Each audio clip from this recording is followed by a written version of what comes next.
This is the Dangerous Faith podcast, and with me we have Zeke, Chloe, Mariah, and Justin, and we are talking about careers. A lot of people in the Gen Z demographic, well, they or we don't always know what we're doing, and we don't always know what career to pick or choose, and so I thought, okay, let's get the group together and talk about their career choices or what they're moving towards. Justin? Personally, I think if you really want a prosperous career, that'll make you a lot of money, OnlyFans is the way to go. Justin encourages people to go to OnlyFans. Okay. Yes, absolutely. Right. For those of us who aren't familiar, what exactly is that? Justin? Yeah, what is OnlyFans? Yeah. I tell you what, I need some extra money, so maybe this will be helpful. I'm going to encourage research on your own time. Are you saying really? we should Google what's on OnlyFans? Absolutely. Okay, all right. That's one editing cut. Justin, as a leader in the church, good advice and wisdom there. All right, so what we'll do is we'll start out kind of going around and talking about your current job or your current career, and then we'll go from there. But Zeke, you want to kick us off? What do you do? I work for an engineering firm here in, I guess actually in Albertville, Alabama, and I do civil engineering. So we design different stuff like apartment buildings and commercial stuff. So nerdy math stuff. Chloe? I'm currently working toward my doctorate of physical therapy. I'll graduate at the end of next year. Awesome. Mariah? I currently work at a restaurant in town. I'm going to school. Okay, great. Justin? I currently work in actual hell. For the devil himself. Yes. No, I work at a Walmart distribution center, and I'm working towards getting certified for software engineering. Okay, that's exciting. All right, Nate, so what do you do? Oh yeah, for me. Yeah. I am the interim associate pastor of a church. And also I help out with a ministry in Birmingham. Long story short, we kind of stand between legislators and churches trying to get out and educate and inform. So legislators, if they want information on what pastors and churches are saying or what does the Bible say on certain topics, we help to supply information to our legislators. And then on the church end, if churches want to learn about laws being passed, bills on the floor, bills being discussed, then we go to the churches and we explain what's happening on the state side. So that's ministry is ALCAP. Y'all can check that out if you want, alcap.com. Justin? I would just like everybody to know that when Nate started talking about what he does, Chloe did laugh. And I just want to tell you that I support my brother in Christ. Unlike... Was Chloe making fun of me? Yes. When did I yes, she was. Oh, goodness, Justin, I'm glad I have you. I don't remember laughing, but okay. All right, so that's my other job, and I enjoy what I do. And so we'll move on then. For those of you who have your career, when did you know you wanted to do what you wanted to do? What did that look like for you? I guess I didn't really know. I mean, this is early in some sense, but also late. In late high school, I guess, like when I was a senior, I knew that I wanted to do something medical, but I didn't know what. And I went through a lot of different options throughout high school. And I would always go back to my experience that I had in physical therapy when I was in middle school, and I tore my hamstrings, and just like the great experience that I had. And so my main reason for picking it is I believe that it combined my passion of like exercise and health and the medical world, but also with like the gifts that God's given me, because I feel like my spiritual gift is probably like exhortation, like encouraging people to do something. And so I thought that physical therapy was the perfect solution for that. Great. In a general sense, second grade, I liked math. And was it like, I like math, therefore engineering? Was it that straightforward? I like math, and everyone said, "Oh, you're going to be an engineer." And I said, "I don't want to work on a train." And then I came to find out that's not all engineers. So then I decided originally on engineering, but I didn't know what kind until probably after I failed out of college the first time, and then I realized the top that I would rather do, because I originally was going to do like mechanical, and then I found out I like construction and stuff like that. I like seeing stuff get built more so. Okay. So that's So civil, great. All right, now, for those of you you're working towards your career or you're trying to figure that out, what are your options? What are you interested in, Mariah, Justin? Well, I'm definitely interested in the field of like psychology, psychiatry. So, definitely hope to go into something of that nature, working with mental health. So definitely. How did you know that's what you wanted? Definitely within my own experiences and like family experiences.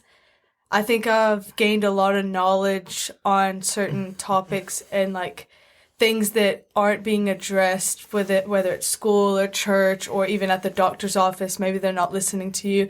Like I think like I want to work towards helping that community of thing. Okay. Yeah. So your own experiences, Justin? Well, while I'm trying to get my certification in software engineering, my ultimate goal is to do stuff with video game development, specifically more kind of the coding side of it, but I'd like to be all around good at stuff to where I can 3D model, design levels and stuff like that. Just, I find it very interesting. Definitely completely different from what I originally wanted to do. Which was? I used to want to do musical theater. That was my passion, but it's you realize it doesn't pay money. tiny part of my testimony. I won't go into it too much, but something that I turned into an idol and made it a god, and it's kind of fuels my vanity. So stray away from that, and I'll go do something else that I find incredibly interesting. Okay. Well, great. So I'm happy for that. We're moving in those directions. And let's say someone comes to you. Well, what about you, Nate? When did you know you were going to be a minister? Yeah. All right. When did God come down from heaven and tell you what you were going to do? Basically, it did not quite look like that. But I was 14 or 15, and I was reading up on Dietrich Bonhoeffer, and he was very inspiring for me. And I loved what he did and the things he stood for. A lot of Dietrich Bonhoeffer content has come out recently, from books to movies and stuff like that. But anyways, reading up on Bonhoeffer. But also, as I served in the church, the way God has spoken to me, and I try to use that lightly because people abuse the term, but he does it through peace. When I'm where God wants me to be, I have this overwhelming sense of peace. And as I'd serve in youth group, I loved youth group ministry, young adult ministry, college ministry. I just felt at home. That's what I wanted to do. And I had my prodigal moments. I don't know if I've told y'all this, or maybe I have. Did y'all know at one point I wanted to manage golf courses? No. Okay. Lame.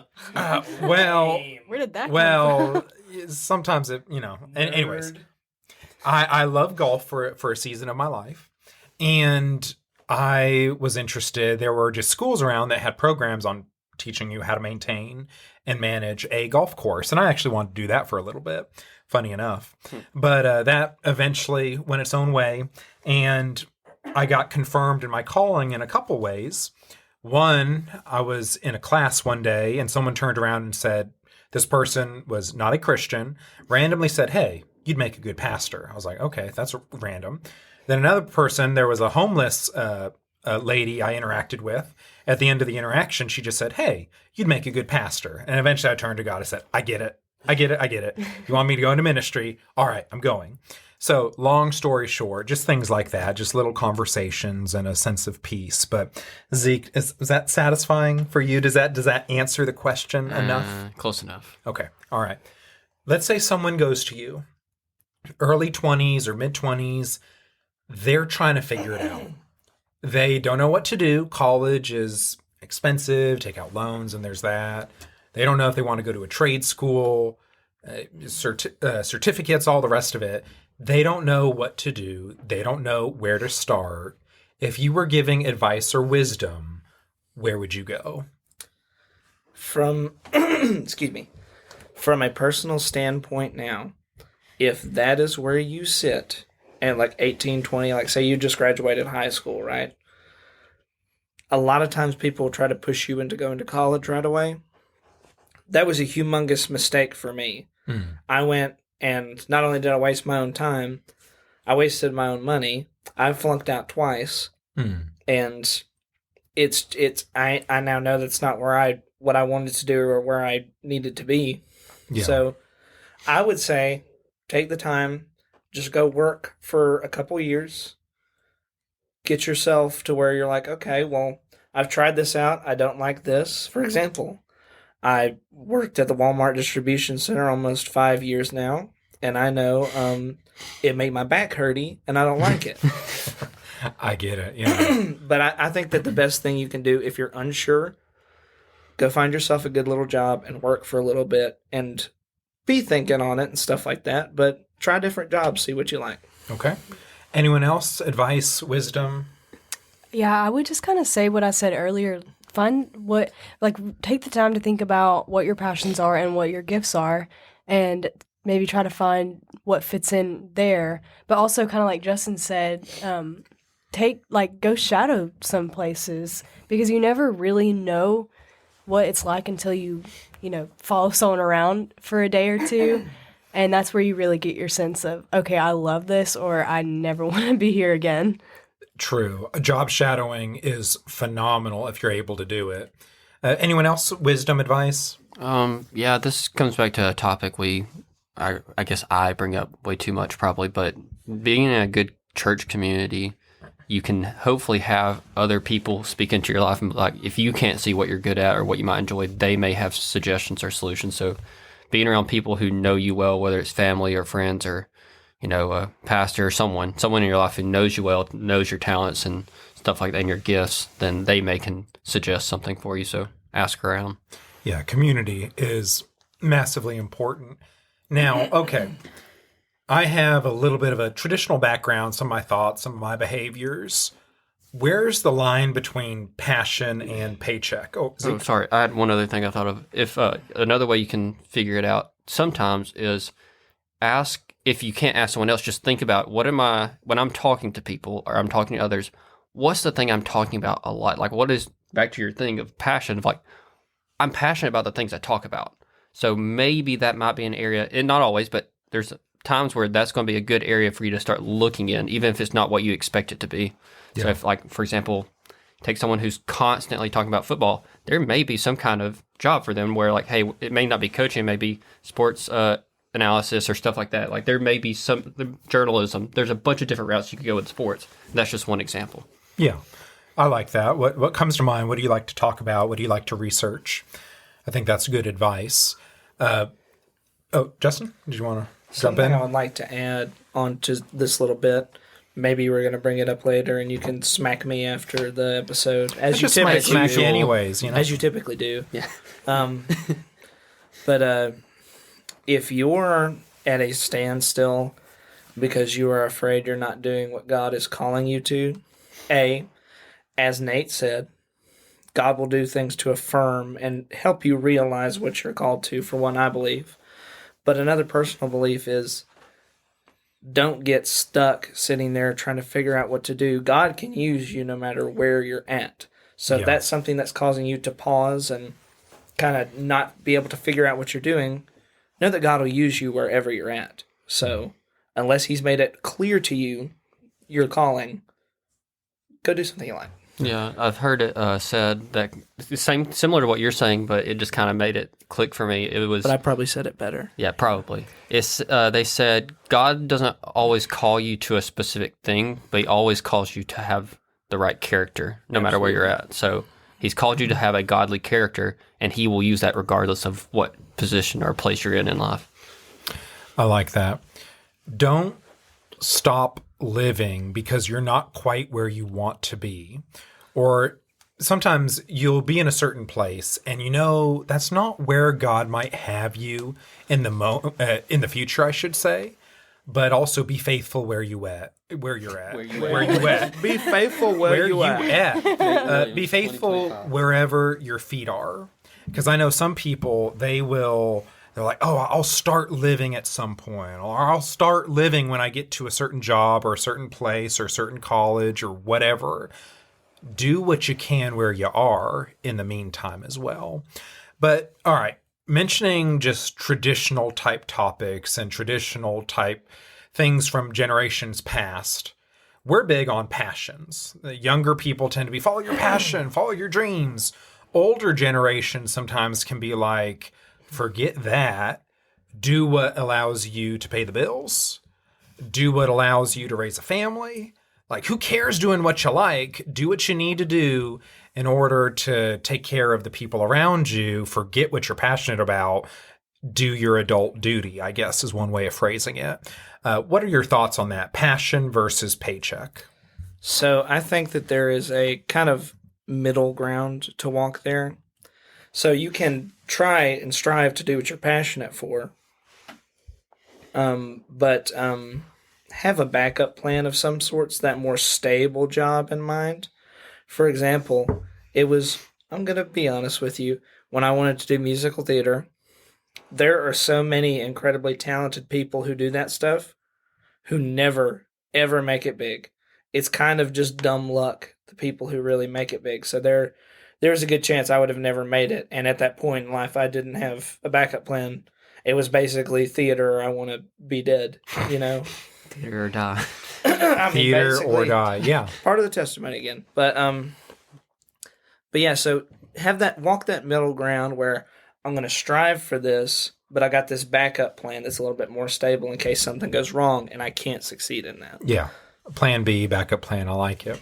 What are y'all's thoughts over here, this side of the table? Passion versus paycheck. Mariah? I think it honestly depends on your situation, meaning like, say if you're someone that still lives with their parents, maybe you could work on more of just your passion and making money through your hobbies because you have a fallback, versus if you have a baby and you're single and you're living alone, you're having to pay for everything. Then you your can't dreams really, are dead. Yeah. No, I'm just kidding. But It it's a makes lot it more harder. It's a lot difficult. harder, I yeah. understand. Okay. Yeah, so it depends on your living situation. Are you paying rent or not? Those things factor in. Chloe, did you want to hop in passion versus paycheck? Yeah, I can. I think that's a really hard question. But I guess it's just really where your priorities are, you know, because some people will go to schools like I am, and I don't know why you would choose to go to 3 extra years of school just for a good paycheck, because that's not what I'm doing. I'm doing it because I really enjoy it and it's my passion. The enjoyment helps you get through some of the Yes. painful parts. Right, exactly. But I wouldn't wish this on anyone that doesn't have that passion. Like, you know, It would be tough. yeah, like especially like even doctors who go to school for like way longer than I even have to, and they don't even enjoy it. They just do it for the money, you know? So thinking about just the future, and I know college is a big question as you're getting ready to graduate high school. All right, do I go to college? What college? What do I do? When it comes to, let's say, the distant future and our future kids, Lord willing, if we have them, advice you're going to give them, or 16, 17-year-old high school kids, and they ask you, all right, what do I do about the college thing? Do I go? Do I not go? Seems people have a lot of fun at college, so there's part of it, the college experience, so to speak, and something different, something new, something exciting. How would y'all give advice to high schoolers / maybe your future children when it comes to college? Anyone have anything they want to share? What do you think? To quote the great Shia LaBeouf, Yes, the great. don't let your dreams be dreams. Do it. Just Don't do let it. your dreams be dreams. Do And it. also Great to advice. quote Michael Scott, may your hat soar as high as your dreams. Well put. Beautifully done. What do y'all think about the college question? What would you say to kids trying to figure that out, high schoolers? Do you go to college? Do you not? Loans? I would say if you're like 16, 17, be working as if you're going, and it's okay if something happens and you don't. But at least if you do, you're prepared and ready. So like you haven't. The way other scenario would be like you say, oh, well, I'm 16, I'm not going to go. But then you get to 18, you're like, man, now I want to go to college. It's like, well, you needed to be doing stuff between 16 and 18. So you might as well be prepared. And if you don't go, worst case, you just don't go. So be ready regardless. Yeah. Okay. Yeah, I think that's good advice. What I would say about college is I would not go to college just to go. Yeah. I think that's a way of racking up debt. So you take classes, then you realize later, oh, I didn't need those classes. Don't go just to go.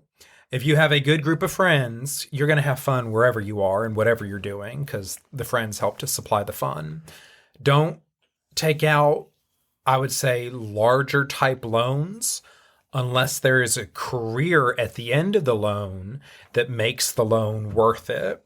Because I know sometimes people will get liberal arts degrees, and I've known people in massive amounts of debt for, say, sociology or psychology. Those are fine fields, but you just got to know, all right, well, what kind of salary is waiting for you at the end?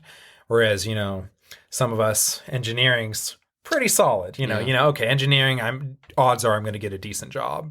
True that. Yes. So anyways, just thoughts about that. I would not just go to college to go. I'd consider trades.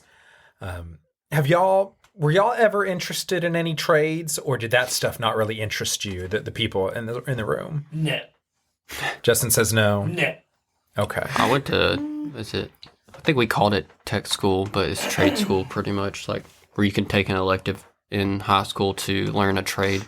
That's kind of what got me into the type of engineering I do now. Was I learned how to use a certain software through that. So if your high school offers something like that, I think it's a really good idea. That way, if you don't know what you're going to do, you may find what you want to do there. Like they had one for nursing, one for mechanics / welders, and one for what I did, and then a couple others. But there are good things, like we talked about, good ways to shadow and kind of learn that without going full in on it. Okay. Yeah, I like it. Any sort of exposure is good so people know what they're getting into. Okay, so what would your advice be for those of us who are maybe in jobs that we don't absolutely enjoy, in jobs that we might not love, but we're going to be here for a while and might be in the situation for a while, and we're working a job. It's like, man, I don't want to be here, but I have to be here to pay bills. How do you help people through those kind of situations when they're there for a while? Do what they did in the good old days. Stuff it down until it either comes out in drinking, drugs, or Abuse. terrible rage. So Justin advocates for repressing your deep, dark feelings. Absolutely, yes. Okay. Is there a more Christian response or wisdom or encouragement for those who are in a job for a long period of time and they don't quite want to be there? Suffering builds character. Mariah goes that for the is good. classic. Suffering builds character. That's biblical. Yeah. Zeke, what do you think? Do you have any encouragement, advice for those in those kind of situations? Sucks to suck. Zeke says sucks to suck. nice. All right, we are striking out on biblical Okay, I wisdom. got it. Chloe, can you help us out here? Okay.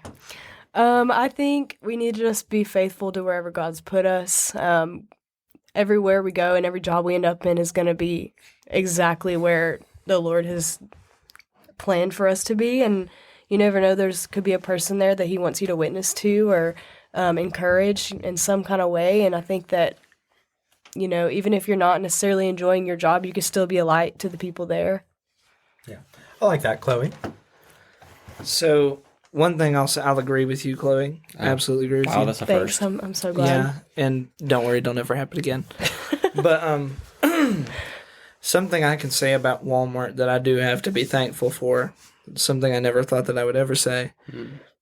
It has helped me become more, kind of toughen me up a little bit and help me become more of a man.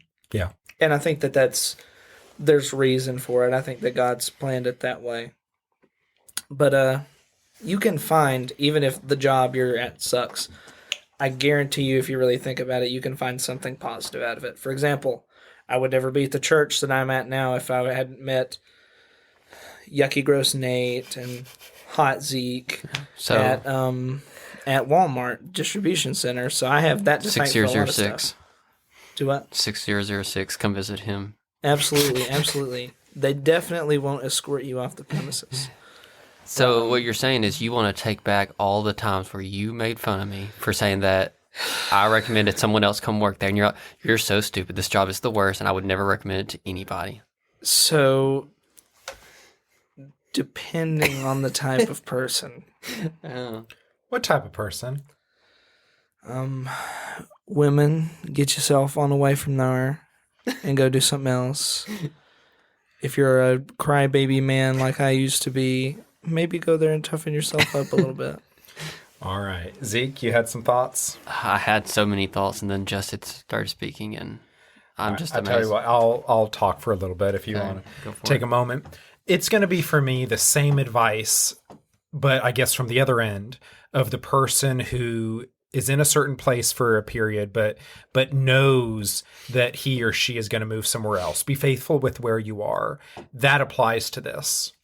Be faithful with where God has placed you, like Chloe said. And I can think of all the amazing people I've met through the years. I met at the warehouse some incredible people. When I worked fast food and retail, I had some great coworkers. There are evangelistic opportunities. There are opportunities to be a light, to be a light in a dark place, because a lot of workplaces, there's depression, anxiety, people are unhappy, they're miserable, and you can go in there and you can be a positive, just a positive light. That's what the word that keeps coming back to me. You can be a light wherever you are. And so that's what I come back to. You are placed there for a reason. You think about Joseph in Egypt before he rose to power. Do y'all remember the story of Joseph? What happened to him? Like, he was placed in jail. It was a false accusation, but he made the most of it. He made the best of it. His brothers threw him into slavery. He made the best of it. So no matter where you are, what you're doing, work hard, be a man or woman of integrity, be honest, be reliable, and make the most of your opportunities and tell people about Jesus. That can be the case no matter where you are. Zeke, did you have... I'll double down on what you're saying. Okay. If your mindset is that things aren't fair and things are terrible and you hate it, that can be true. Yet what Nate's saying is right, because even Jesus himself, or Paul himself, said that any kind of work you're doing, even if you are a slave to a master, you are to work for that person as if Christ is your boss. So even when we work for yucky, gross people at Walmart and they get on our last nerve and they make stupid decisions, we're not working for them, we're working for Christ. Yeah, and that comes out in the form of everything Nate just said that I won't repeat. Everything you do, do unto the Lord. All right, y'all, before we sign off, any final thoughts, comments, questions, anything you want to share that maybe you did not? We all look to Justin. You are the Blake stand-in because Blake's not here. Well, I'm luckily for you, I'm way better than Blake. Agreed. But I just want to kind of hit home again about something I said earlier. If you feel like you are just stuck and you're too scared to decide because you don't know what God wants you to do, God will use you anywhere. Don't be afraid. If He has something specific planned for you, I promise you He will let you know as long as you're faithful to Him. Yeah. You just got to listen.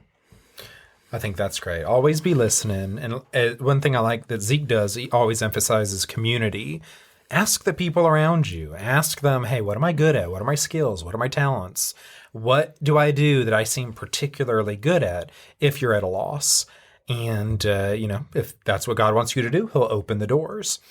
But anyways, y'all, again, thankful for Zeke, Chloe, Mariah, and Justin. And we'll head on home. So, Justin, you want to take us away? Just want to tell everybody out there, rip Luca. Rip Luca. Yes, for those who are in that world, Luca today, For my little or last buddy. night, To our live audience. was traded to the Lakers, and we have a live audience member here who is very excited about that. He is, and he loves LeBron James. LeBron James is his favorite person. No, don't try to talk. Don't try to talk.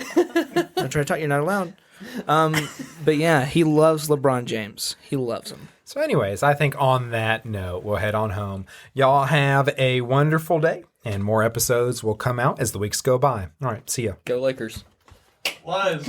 Lies. Make sure you cut that part out. Yeah, cut out the lies part.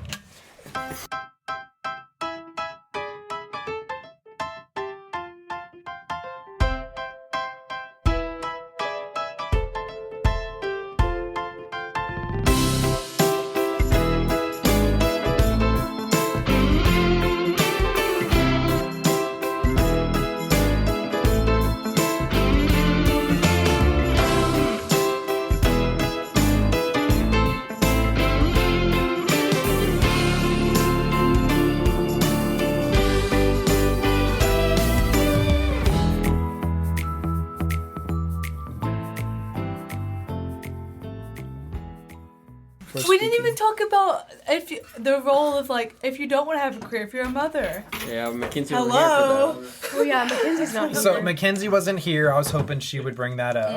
But, You could have I was gonna bring it up, but I but, was but like, why didn't you bring it up? no one was saying anything, so I was just But like, it's I guess he's talking more about like what you're doing But I'm now. like, that's what I want to do, girl. Yeah, me too. Raising babies, I ain't doing nothing else.